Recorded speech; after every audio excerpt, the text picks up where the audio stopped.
अस्सलामुअलैकुम वरहमतुल्लाहि वबरकातुहू। आज हम बात करेंगे ख्वाब में ख़ुद को परेशान देखने की ताबीर के बारे में। तो वीडियो शुरू करने से पहले मेरी आपसे गुजारिश है कि मेरी वीडियो को पूरा देखिएगा और गौर से समझिएगा, क्योंकि इस ख्वाब की ताबीर के बारे में आप तफसील से समझ लेंगे तो अच्छे रहेंगे। ख्वाब में ख़ुद को परेशान देखना, इस ख्वाब की ताबीर ये बताती है कि ख्वाब देखने वाला परेशानी में पड़ेगा और फिर उससे निकलेगा। मतलब ये कि पहले उस पर मुसीबत आएगी और फिर उसे राहत मिलेगी। अगर आप चाहते हैं कि आप परेशानी में ना पड़ें, आप पर मुसीबत ना आए, तो आप इस वीडियो को आखिर तक गौर से सुनें। अगर कोई इंसान ख्वाब में देखे कि वो ख्वाब में परेशान है, किसी काम को लेकर उलझा हुआ है, या फिर ये देखे कि किसी ऐसी जगह पर है जहाँ उसे खौफ घबराहट महसूस हो रही है, या अपने घर का पता भूल गया है, तो ये ख्वाब अल्लाह पाक उसे इसलिए दिखा रहा है कि ऐसे काम से वो बचे। जिस काम की वो नीयत रख रहा है वो काम ना करे, कि उसके ऊपर कोई ऐसी परेशानी आने वाली है जिसमें वो खुद को फंसा हुआ पाएगा, उलझा हुआ पाएगा।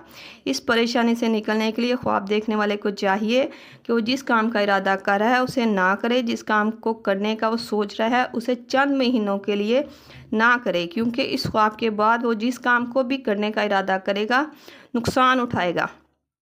मेरी ज़ाती राय ये है कि ऐसा ख्वाब जो देखे, अगर वो शादी का इरादा रखता है तो कुछ महीनों के लिए टाल दें। अगर कोई कारोबार या नया घर लेने का सोच रहा है तो वो ना ले, क्योंकि वो घर ले तो लेगा पर उसमें उसे रहना नसीब नहीं होगा, उसे सुकून महसूस नहीं होगा।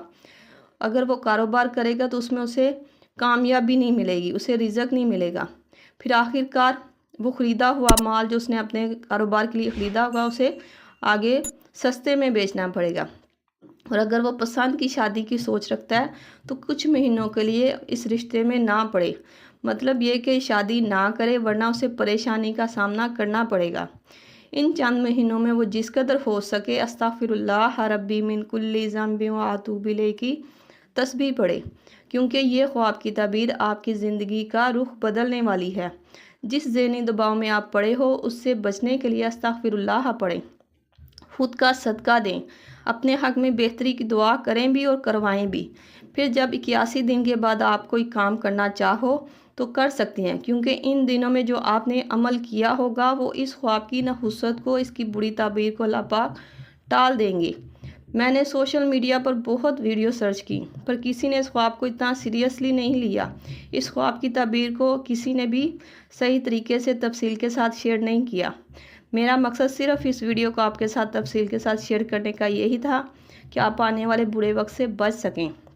और अगर ऐसा ख्वाब आपकी औलाद में से किसी को आए कि वो ज़हनी दबाव या परेशानी में है, तो आप उससे मशवरा करें, आप उससे बात करें, इस मामले पर आप उससे डिस्कस करें कि भी आपको कोई ज़हनी परेशानी तो नहीं। आप अपने बच्चे से इस तरह के सवाल पूछें, और अगर वो आपका बच्चा बोले कि मुझे पसंद की शादी करनी है, तो आप उसे हाँ में जवाब दें। ये बोलें कि मैं कर दूँगी या कर दूँगा, बस ज़रा चंद महीने ठहर जाओ। अगर आप उसे ना में जवाब देंगे तो वो ख़ुद को नुकसान पहुंचा सकता है या पहुंचा सकती है। चंद महीने गुजरने के बाद वो इंशाल्लाह खुद ही बोलेगा कि मुझे अभी शादी करनी ही नहीं। अगर ये मेरी वीडियो आपको पसंद आई हो तो मेरे चैनल को सब्सक्राइब कर दें। अल्लाह पाक आपका हामी व नासिर हो। आमीन। सल्लल्लाहु तआला रसूल खैर खल्क़ मुहम्मद व सहाबी अजमाइन बिरहमतिका या अरहमर राहिमीन। ला इलाहा इल्लल्लाहु मुहम्मद रसूलुल्लाह।